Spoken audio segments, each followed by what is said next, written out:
Mundos regeneradores.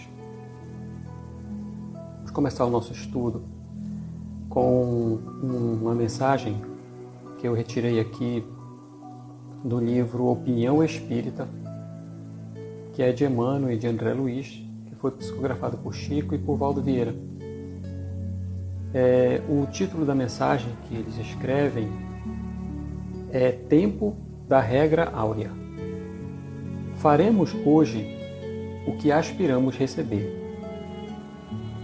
Alimentaremos para com os semelhantes os sentimentos que esperamos alimentem eles para conosco. Pensaremos acerca do próximo somente aquilo que estimamos, pense o próximo quanto a nós. Falaremos as palavras que gostaríamos de ouvir. Retificaremos em nós tudo o que nos desagrada nos outros. Consideraremos o tempo, o trabalho, a opinião e a família do vizinho tão preciosos quanto os nossos. Auxiliaremos sem perguntar, lembrando como ficamos felizes ao sermos auxiliados sem que nos dirijam perguntas. Desculparemos incondicionalmente as ofensas endereçadas no mesmo padrão de confiança dentro do qual aguardamos as desculpas daqueles a quem, porventura, tenhamos ofendido. Usaremos paciência e sinceridade para com os nossos irmãos, na medida em que esperamos de todos eles paciência e sinceridade junto de nós. Faremos, enfim, aos outros o que desejamos os outros nos façam, para que o amor não enlouqueça em paixão e para que a justiça não se desmande em despotismo. Agiremos persuadidos de que o tempo da regra áurea, em todas as situações, agora e no futuro, será sempre hoje. Bom, meus amigos, minhas amigas, mundos regeneradores. Nós estamos estudando o capítulo 3, Há Muitas Moradas na Casa de Meu Pai, que é onde Jesus fala e os Espíritos desenvolvem as diversas moradas, planos de existência em nível espiritual, evolutivo, ou mundos habitados. E falamos já no estudo anterior acerca das características do mundo como a Terra, mundo de expiações e provas, onde o mal predomina, onde nós vivemos com o objetivo de reparar o mal que nós cometemos e depurar as imperfeições que ainda carregamos. E antes do mundo de expiação e prova, existem os mundos primitivos, destinados às primeiras encarnações da alma humana. Depois dele vem os mundos regeneradores, que é o que nós vamos falar hoje. Depois os mundos felizes e os mundos celestes ou divinos. Então, o mundo, é Santo Agostinho que trata deste assunto, falando dessa progressão dos mundos. Ele começa falando assim nesse texto, que neste céu que nós contemplamos à noite, há muitos pontos que são iguais ao nosso. Há muitos outros mundos por aí, esses pontos luminosos que nós vivemos à noite, iguais à Terra. Expiação, de prova, de sofrimento. Rosângela, seja bem-vinda também. Mas, não só, obviamente, existem aqueles que são superiores e há os que são também inferiores. E há um grupo que ele chama os de transição, que são aqueles mundos que estão entre os mundos de expiação e prova e os mundos felizes. Esse mundo é aquele passo anterior ao mundo feliz, Porque na evolução, tanto a evolução dos espíritos quanto a evolução dos mundos, em tudo na natureza, a evolução não é discreta, matematicamente se diz, mas contínua. Então é preciso que haja de um ponto ao outro sempre uma harmonia e uma transição suave. Por isso que no início, quando eles tratam da classificação dos mundos, eles falam que nada tem de absoluto. Mesmo entre os mundos, por exemplo, de provas e expiações, há muitas gradações. E entre os mundos de expiações e prova e os mundos felizes, ele caracterizou este mundo de regeneração. Quer dizer, falando assim do nosso sistema solar, onde nós estamos, que nós já conhecemos, aqui, dentre os hoje classificados 8 planetas, existe superiores, existe superior e inferior não. Existem mundos felizes, existem mundos de expiações e provas, existe de transição, todos eles existem todo esse tipo dentro do nosso sistema solar. E esses, em relação a essa classificação, não é muito em se baseando nas obras de Kardec, nas obras básicas e na Revista Espírita. Não é muito claro, assim, porque Kardec ele foi econômico em se tratar de detalhes acerca dos outros mundos. Fala das características gerais, interessado no aspecto moral, no comportamento moral daquele planeta. Mas, dentro das vezes que são citados os outros mundos, ele fala, dá para a gente tirar uma ideia de como é a escala evolutiva no nosso sistema solar. Então eu notei. Primeiro, a Terra é um dos mais atrasados. E Marte, diz ele, ainda estaria um pouco abaixo que a Terra. Depois, Mercúrio, isso assim, na ascensão, né? não é na ordem do sistema, mas na escala. Mais evoluído que a Terra. Vem Mercúrio, Saturno, Urano, Netuno, Vênus e Júpiter. Sendo Júpiter, de longe, assim, em todos os aspectos, diz o mais evoluído. Como nós vimos nos estudos anteriores, acho que 2 semanas atrás, comentários de 2 espíritos de Mozart, residente lá, fazendo referência à casa dele, né? A morada dele. Também a do escritor espanhol lá, do Dom Quixote, o Cervantes, que é vizinho dele, e outro espírito que também fala acerca do músico aqui, né? Então, Júpiter seria um dos mais adiantados, e a Terra e Marte estariam aqui na zona do rebaixamento, né? Que lá atrás, embora a Terra também um pouco mais avançado já. Mas, fazendo um parênteses, né? Claro que há como eu comentei, aquela descrição de Humberto de Campos, que ele fala de Marte, dá características assim que somente por um ponto de vista é que nós conseguimos harmonizar com o que Kardec fala. Mas, de regra, Marte, Terra, e se baseando nas obras básicas. Marte, Terra, aí vem Mercúrio, Saturno, Urano, Netuno, Vênus e Júpiter. Isso nós tiramos da Revista Espírita, de 2 edições da Revista Espírita, uma do ano 1858 e outra de 62, que é o mesmo ano da mensagem de Santo Agostinho, esse trecho. Hoje eu vou escolher aqui para a gente falar um pouco sobre o planeta Vênus, que é, no nosso sistema solar, aquele que está mais próximo de Júpiter, o mais perfeito. Então, muito longe da Terra.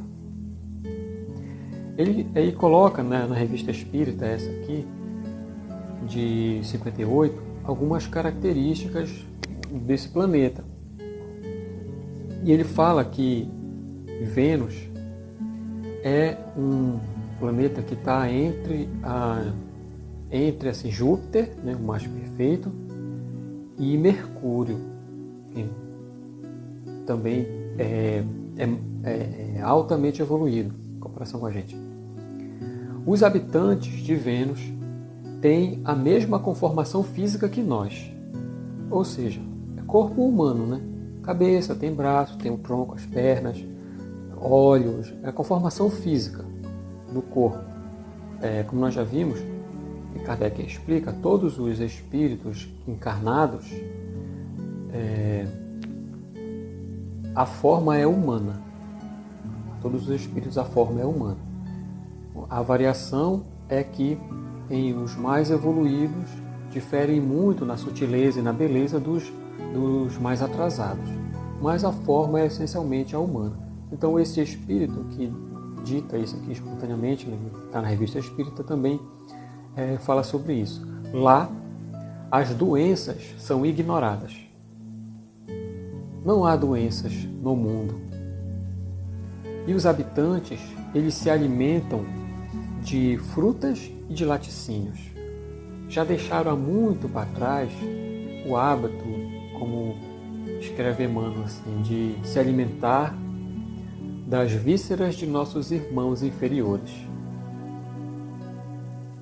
Tudo ali é fácil aos habitantes de lá, e porque eles só desejam a Deus. Não tem mais os interesses grosseiros, vivem com simplicidade e são quase luminosos. Outra questão, a reencarnação, confirmando o que Mozart fala também sobre Júpiter, diz assim, a reencarnação é muito mais longa do que a que se observa aqui na Terra. E isso, mais uma vez, está em conformidade com o atributo divino da bondade e do amor. Ou seja, naqueles mundos mais atrasados, onde a vida é mais difícil, onde o sofrimento é maior, onde as doenças ameaçam, onde o mal de todas as formas cercam e atingem os espíritos, o tempo de vida na encarnação é menor. Quanto mais para trás na escala evolutiva dos mundos, menor o tempo da encarnação. E quanto mais para frente, maior o adiantamento, mais largo é o tempo de vida. Aqui ele não cita o tempo, mas lá, como nós vimos, em Mozart fala de 300 a 500 anos, uma vida, uma existência. Então é sempre muito maior nos mundos mais adiantados. A religião, é porque nessa revista tem o texto, o ditado que o Espírito fala, e depois tem uma entrevista, algumas perguntas que Kardec faz. E uma delas é essa, ele pergunta: qual é a religião em Vênus? Como que quer dizer assim? Qual é a religião em um mundo, nos mundos superiores? Como é a relação? Como é que se entende? O que se faz? E ele diz, né? É a adoração constante e ativa do Ser Supremo. Ele não entra em detalhes, não dá nenhum tipo de detalhamento assim, mas ele faz algumas observações. Mas é aquela adoração sem erros, que não há engano, todos compreendem Deus. E não há nenhum tipo de culto idólatra. Mas claro, porque é de se esperar a essa resposta, porque quanto mais avançado se está, no caso aqui, menor é a influência material e a maneira como se entende o ser espiritual é muito mais forte. E em se compreendendo, quanto mais se avança nesse entendimento, melhor se torna, mais eficiente se torna a nossa relação com Deus, porque passamos a tratar de espírito para espírito. Então, aqui ele também destaca isso. A religião, ela é nas suas, imagino, mas isso é parte minha já, de muitas formas que pode existir, ela se baseia na adoração ativa e constante. Ou seja, em tudo se vê Deus. Em um mundo superior, nas menores coisas, a gratidão, o reconhecimento, o louvor, à grandeza da criação, ao equilíbrio das leis. Então isso são formas também de adorar, de reconhecer, porque é de reconhecer Deus. E isso se faz constantemente durante a existência comum, o dia comum, se reconhecendo Deus nas menores coisas, tanto quanto nas maiores. Então é uma forma ativa de reconhecer Deus e, portanto, nesse reconhecimento se ligar a Ele, no relacionamento íntimo da criatura que reconhece verdadeiramente o seu Criador. Outra pergunta que ele faz é acerca de como é a relação social lá. Perguntando se há escravos e senhores. E a resposta que este espírito dá, eu achei assim muito bonita, embora ele seja bem objetivo, mas que mostra realmente o caráter da superioridade, quando ela existe. Realmente, Pergunta a eles se há servos e há senhores lá. E ele tece uns comentários assim, inicialmente, mas depois ele fala que não existe senhores. Ele diz assim, em todos os lugares há os superiores e há os inferiores. Em todos os lugares é assim. Porque isso é da lei. Haver uns que são superiores, estão adiantados, e outros que estão mais atrás. Tudo bem. Só que ele diz que os superiores não são senhores dos inferiores, mas pais. É bonito como ele coloca. São pais, em vez de explorar, ajudam a progredir. E é esse um entendimento assim que se choca muito com a forma como nós compreendemos o que é um ser superior e um inferior, ou está em uma posição de superioridade e está em uma posição de inferioridade, numa relação social, profissional ou familiar. Ou seja, porque como nós entendemos aqui, isso falando assim intimamente, naquilo que vai refletir nos nossos atos, nas posições, quando nós ocupamos frequentemente as posições de superior, de destaque, de mando, acabamos por agir de maneira grosseira, exploratória, ríspida, humilhante, tentando humilhar aqueles que estão abaixo. Por que isso acontece? É que, embora a gente ocupe essas posições temporariamente, que não é aquela conquistada pela autoridade moral, embora a gente ocupe temporariamente, ainda estamos lá eivados do orgulho que nos faz sentir o prazer de ser reconhecido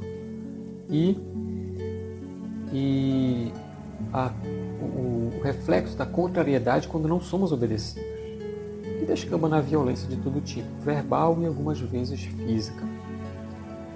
Então assim é que nós, nos planetas mais para trás, de expiação e prova para trás, entendemos ou agimos nas relações sociais de superioridade e de inferioridade, embora temporária.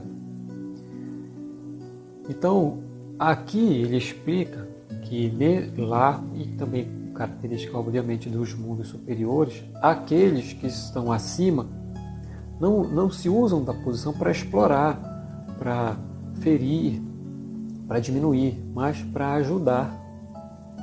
Então ele coloca esse conceito como se eles fossem pais. Pais, ajuda, educa. Então, a melhor forma de entender como um ser superior age em relação aos inferiores. Isso não é difícil de entender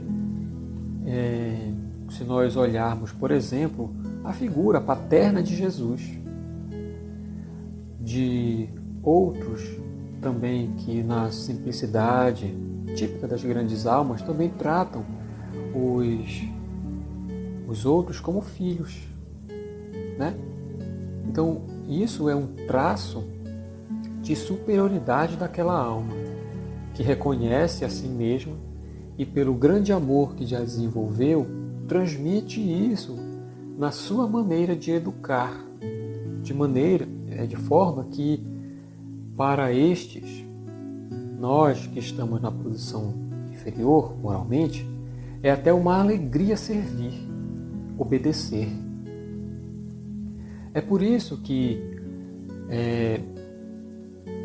hoje eu percebo assim, alguns fiéis cristãos agem dessa maneira em relação a Jesus, como um verdadeiro vassalo de Jesus, servo, as palavras do Evangelho, né? Que quer fazer a vontade dele, quer obedecer. E quando nós lemos os romances históricos, aqueles de Emmanuel, há 2000 anos, que fala dos primeiros cristãos ali 50 anos depois, no Paulo Estevão também, outros, né? E que tratam desse momento, a forma como se relacionava com Jesus e o entendiam, refletia isso. Via-se nele um pai. E ele mesmo, lá está no Evangelho de Lucas, quando ele está se aproximando, já está na última ceia, já está na ceia, quando ele se dirige aos discípulos, ele usa uma palavra que para a gente significa filhinhos. Não é um termo muito usual da gente usar hoje, tal, mas a ideia que melhor ia expressar é um carinho de um pai falando para uma criança pequena, sabe, um filhinho que você cuida. É a forma dos superiores se relacionarem com os inferiores. E nos mundos mais adiantados, coloca aqui, é dessa maneira que se expressa, para ajudar e não para humilhar, para diminuir ainda mais, aumentando os seus problemas, atormentando os seus pensamentos.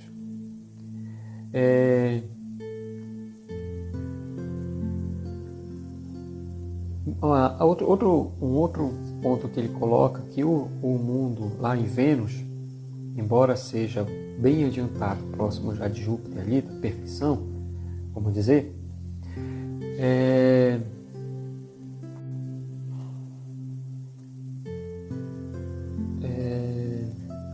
não necessariamente lá, assim, na verdade, mas em se tratando dos mundos de expiação e de prova, ele fala da necessidade que os espíritos ainda têm. Ele está tratando, quando ele fala aqui, só para não causar confusão, ele trata de Vênus, mas não se refere a Vênus como um mundo regenerador, mas acima do mundo regenerador. Coloquei esse exemplo para dar uma ideia de como no nosso sistema solar está mais ou menos dividida essa nossa escala segundo o que foi informado por Kardec na codificação. Quer dizer, assim, a gente vive num mundo de expiação e prova, segundo a classificação que nos foi dada, mas quando ele apresenta a escala dos mundos, vou colocar só no nosso sistema solar, quando ele coloca a escala dos mundos, nos põe em uma posição de entendimento que nos tira da reclusão na Terra. Nós não somos espíritos que pertencemos a esse planeta, mas que necessitamos dele neste momento. Então poderemos, antigamente, em outro momento, poderíamos ter estado em um outro planeta no sistema solar, no nosso sistema solar, até em outro lugar. Mas a nossa necessidade nos trouxe à Terra. Porém, nós podemos, por causa disso, também, aspirar outros mundos mais felizes. Kardec sempre coloca essa ideia, assim, essa esperança de buscar um outro mundo, um mundo feliz, deixar para trás o mundo de miséria, de dor, de sofrimento. Porque é a isso que a lei nos impele, a buscar o que é melhor, a sermos maiores, né? Evoluindo. E nós podemos conquistar isso. Essa é a mensagem que está por trás dessa revelação dos mundos que progridem também. Então, se hoje nós estamos aqui, claro que hoje nós estamos aqui, né, para viver em outro mundo, para viver aqui, aproveitando as lições que essas experiências trazem. Porque adquirindo assimilando os valores que essas experiências trazem para a alma, é que vai nos habilitar a entrar em sintonia com o outro mundo e aí caracterizar uma outra necessidade. Assim como no passado, a nossa necessidade foi combinada com o que a Terra tinha para oferecer. Mas em nos melhorando, as nossas necessidades de evolução podem ser respondidas em um outro mundo, mais feliz, superior. E é a isso que eles nos chamam, entender esse processo de evolução, tanto dos espíritos quanto dos mundos, para que nós possamos também buscar algo maior, melhor para nós, dentro do que a lei permite. É claro, imagine se nós, olha só, imagine se nós só pudéssemos reencarnar na Terra. Mas se já tivéssemos conquistados assim certos valores, aprendizados aqui no planeta, será que a gente teria que esperar o mundo se transformar em um mundo de regeneração, um mundo feliz para a gente poder reencarnar de novo e continuar a nossa jornada de evolução? Deus não fez assim. Nos dá a chance de ir para qualquer outro lugar onde haja compatibilidade com cada um de nós. E é isso que eles frequentemente nos chamam, aproveitar, se esforçar, lutar para subir na hierarquia, para ser feliz. É isso que interessa. E sobre os mundos regeneradores,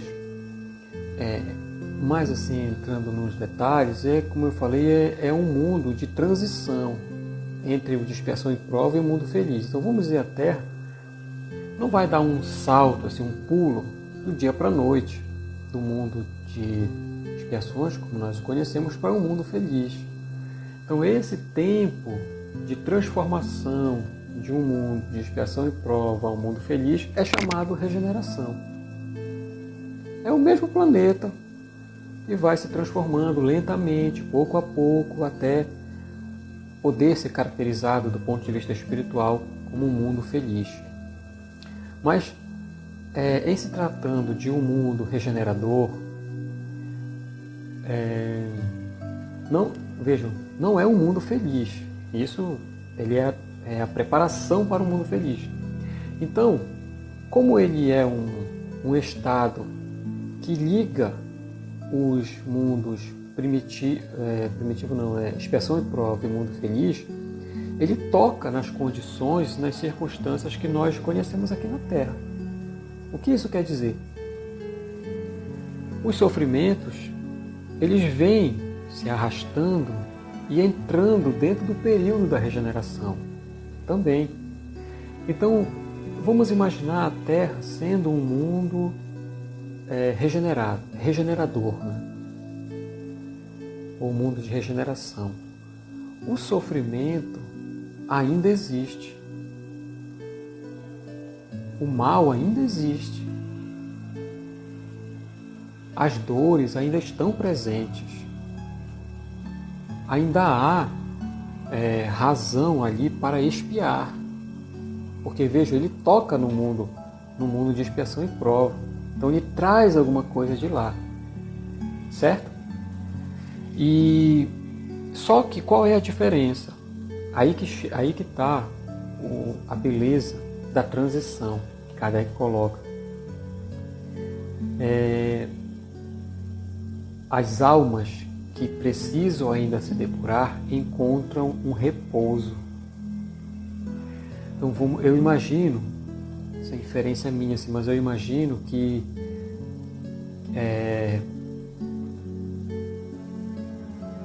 os doentes, aqueles que trazem as doenças ainda, né, no corpo por necessidade perispiritual, vão viver a vida com as suas enfermidades, porque é preciso expiar.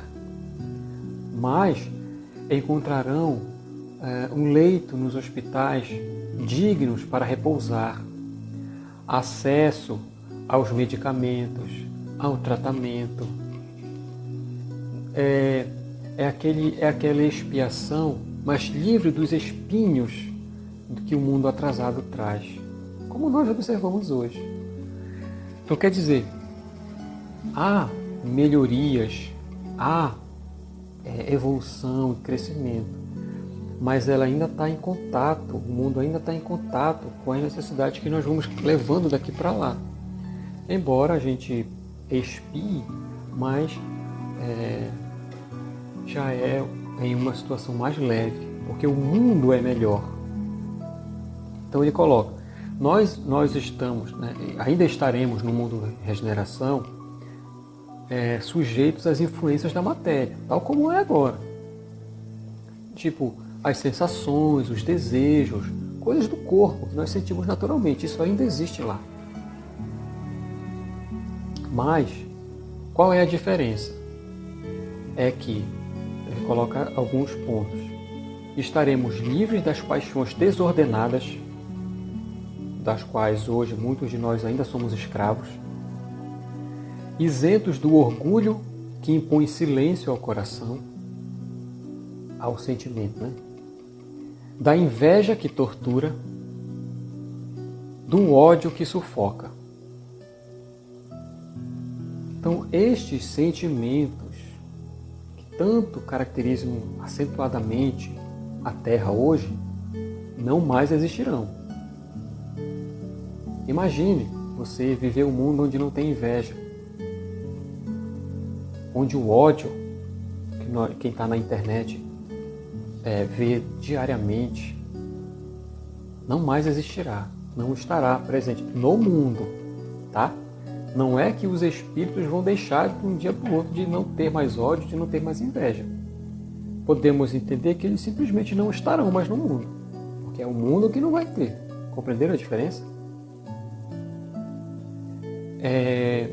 Ele coloca, Santo Agostinho, né? Em todas as frontes vê-se escrita a palavra amor, que é a motivação das almas. Ela é sempre na direção do bem. Então, todos aqueles que ocupam o mundo de regeneração é porque conquistaram já em si essa característica de pautar a sua vida, os seus pensamentos, as suas ações para o bem. E isso é um dos critérios, vamos dizer, né, que habilita o espírito a viver no mundo assim. Conquistou esse direito.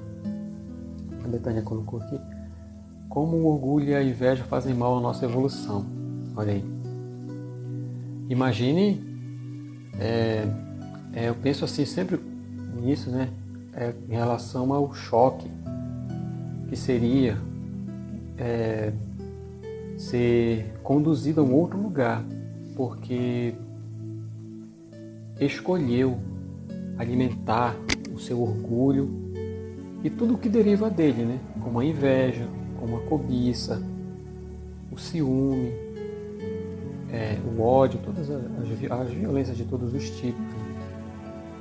Então, quando ele fala de que esses sentimentos não existirão, pausa aí, né? Aqui deu uma pausa, mas... Então, como esses sentimentos não mais existirão, será um alívio para os encarnados, uma nova fase, um pouso, né? Um repouso das dores e das lutas que estamos travando há muitos séculos neste mundo de expiações e provas. Perfeita equidade preside as relações sociais. No mundo de regeneração.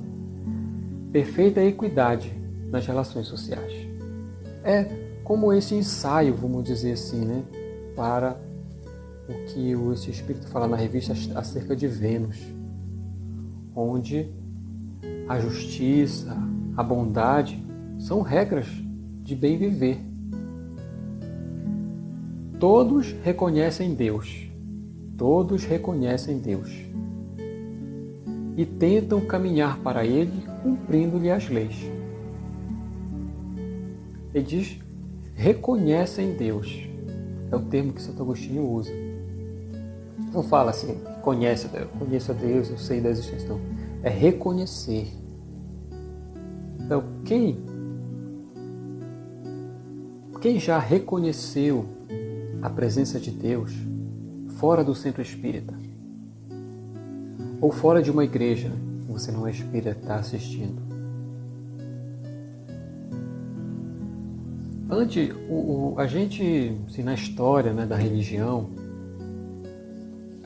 chega um momento, se a gente pegar só a linha assim, do judaísmo, né, daqui e chegar lá para trás no judaísmo, se a gente pegar só essa linha para não ir muito longe, a relação com Deus, nossa, sempre foi assim, esteve sempre presente o templo religioso, né? O templo ali. Mas só que antes disso, antes do judaísmo, não existia igreja, não existia templo. Então, como era a relação com Deus quando não existe um templo? E ela estava na relação com a família. Então imagine você na sua casa, tomando um café da manhã, ou à tarde, ou na hora do almoço, e reconhecer Deus presente ali. Naquele momento de comunhão em torno da mesa com os seus familiares, ou em outro momento com os seus amigos, ou receber no carinho do seu animal de estimação, no sorriso de uma criança, ou uma gentileza inesperada que você recebe, na harmonia da natureza. Em tudo isso, reconhecer a presença de Deus. É isso que ele fala, reconhecer. Você observa que beleza é a criação. E este próprio ato de reconhecimento já se expressa como uma prece de louvor ou de gratidão, através da vibração da alma. Então, assim, também uma das características do mundo de regeneração. Mas vejam, me lembrei aqui, não é preciso um mundo de regeneração para que isso aconteça, porque há muitas pessoas que são assim, vivendo aqui no mundo de expiação e prova. São aqueles que já estão se habilitando, seria pretensão falar, mas habilitados a um mundo melhor. Enquanto outros de nós ainda preferem a reclamação, a rebeldia, a preguiça, a destruição.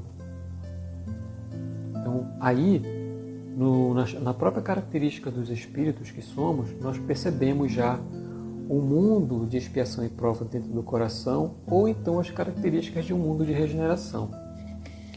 Outro ponto, a felicidade não é perfeita, tá? mas ele coloca assim, é a aurora da felicidade. Se nós fôssemos comparar com o que, de acordo com as descrições que dão, com o mundo que nós conhecemos, 1000 vezes feliz, que nem sei qual o número, mas ainda não é a felicidade perfeita. Comparados à Terra, estes mundos são bastante ditosos, e muitos dentre vós, de Santo Agostinho, se alegrariam de habitar um deles. Representam o mundo regenerador a calma após a tempestade. É a convalescência, é aquela fase de recuperação depois de uma doença cruel. Esse não é uma comparação assim boa, né? É a convalescência, aquela fase de recuperação depois de uma doença cruel que foi acometido.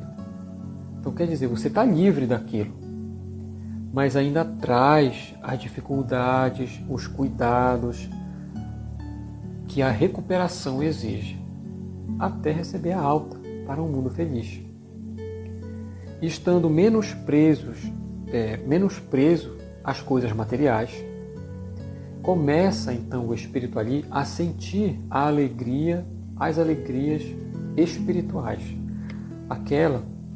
daquelas que Jesus falava nos evangelhos. Mas, ele coloca uma advertência, nestes mundos, o espírito que está ali encarnado, ele ainda é falível.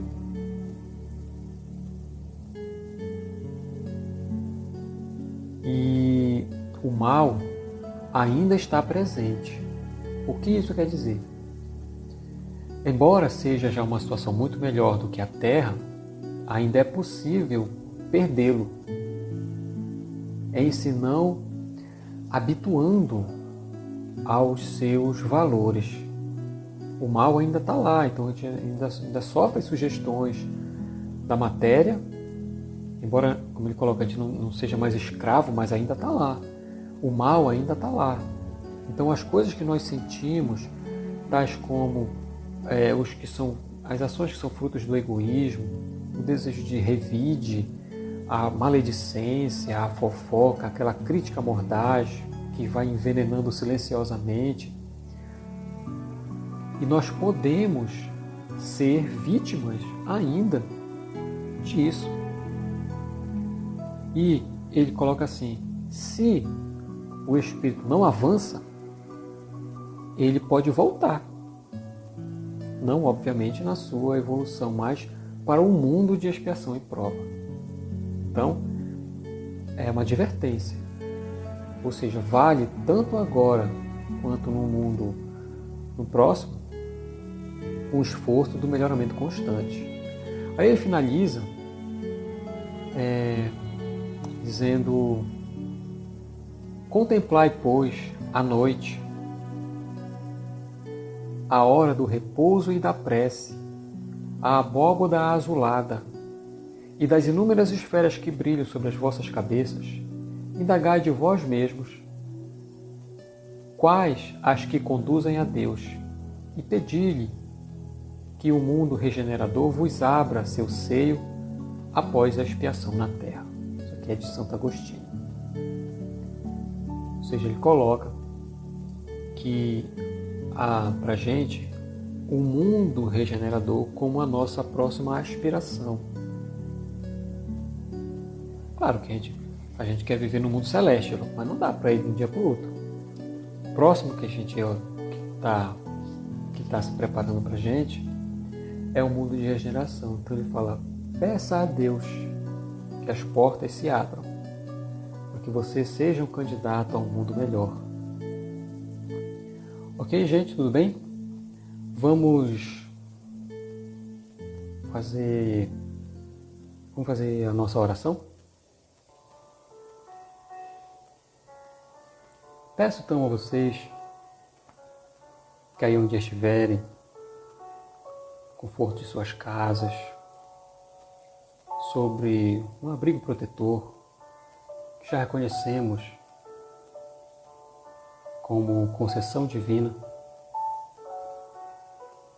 um lar, podemos chamar. Vamos nos concentrar e buscar o sentido da gratidão que nasce quando nós reconhecemos sermos os beneficiários de algo que muitas vezes sabemos não merecer. E quanto reconhecemos que Deus é maravilhoso. Agradeçamos a Jesus, a quem temos como referência de conduta, como mestre, como Senhor, que em nome de Deus guia as nossas existências, nos oferece as ferramentas para o nosso trabalho aqui na Terra, o trabalho de construção interior, de reforma da alma, por termos acesso ao seu Evangelho, por nesta existência termos a capacidade de exercitar o nosso raciocínio, a nossa inteligência, e assim poder contemplar as belezas de suas palavras, a sabedoria dos seus ensinos e a presença do seu imenso amor em tudo o que fez, que faz por nós. E pedir que todos nós aqui presentes, nos esforços que fazemos a cada semana para estarmos aqui, vencendo os empecilhos, as dificuldades, para aprender, para conhecer outras pessoas, para reunir com outras almas que têm os mesmos interesses que nós, o de crescer, de ser feliz, de deixar para trás certos vícios oriundos do nosso apego material e a cada dia mais distante os erros, os enganos que temos cometido, e orientados pela voz da espiritualidade que em nome de Jesus nos aconselha, nos abençoa, seguirmos em frente em direção à felicidade que Deus nos prometeu na nossa própria criação. E que, particularmente, eu peço que os seus anjos possam visitar cada um de vocês, ou agora, neste momento do nosso estudo, durante o sono, quando for possível, para ajudar na solução de algum problema, para confortar em meio às dificuldades que se apresentam, para inspirar a solução de algo a ser realizado, que Ele ajude e os abençoe. A todas as mães que carregam a imensa responsabilidade de cuidar de um filho de Deus que lhe foi confiado, aos pais que carregam também a mesma responsabilidade, e aos pequenos que recomeçam a existência, buscando a realização daquilo que foi traçado no mundo espiritual para a conquista da sua paz. Que nosso Senhor abençoe os governantes do nosso país, o presidente, os governadores, os prefeitos, todos os políticos que trazem o peso, que carregam o peso da responsabilidade imensa que é dirigir as multidões e que por um desvio pode atrair séculos de sofrimentos. Que nosso Senhor abençoe a todos e ajude-os. E a nós também, a suportarmos as dificuldades da vida, a aprendermos a resignação, a confiança e a fé. E que o dia de hoje se encerre nas harmonias de sua paz e na tranquilidade que seu amor nos inspira. Que todos nós tenhamos uma boa noite de sono, um descanso reparador para o recomeço das nossas lutas no dia de amanhã. Obrigado a nosso Senhor, obrigado a Deus, nosso Criador, e a todos vocês que nos acompanham, que participam deste grupo. Que Jesus abençoe cada um também. Muito obrigado por estarem aqui e até semana que vem.